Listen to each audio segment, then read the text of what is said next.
Here, 3 members of the same family have been jailed for more than 7 years after being found guilty of racial hatred and terrorism offences by creating, performing and distributing neo-Nazi music.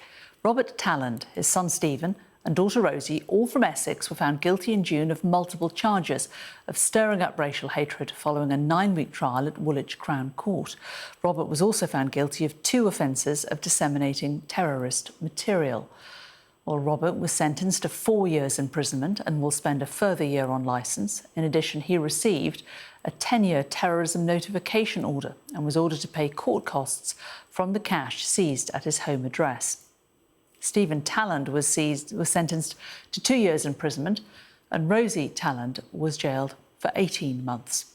Our correspondent Molly Malone has more. Captured on CCTV at a club in Leeds, what you're watching is people at a gig making Nazi salutes. It's hard to make out, but there are children being carried in the crowd on people's shoulders, while a band, which police say played songs calling for racist violence, performed in front of them. It was organised by this man, Robert Talland. He was convicted of encouraging terrorism for distributing extremist rock music and putting on gigs.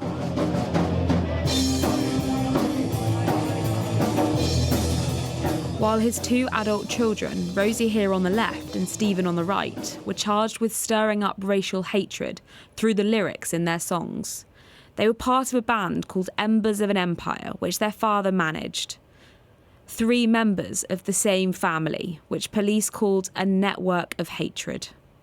Robert Talland had been involved with the far-right music scene for decades. He used to work in security at concerts, before going on to run an extremist movement called Blood and Honour, organising gigs and selling merchandise for white power bands.